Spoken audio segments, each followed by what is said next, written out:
If your baby is fussy because of the pain, then can you massage? The answer is yes. But before that, we must do this resting hand. Resting hand is, remember resting hand, where we put our oil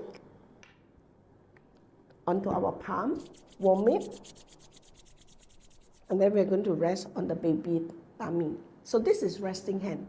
Resting hand will actually assure the baby the comfort.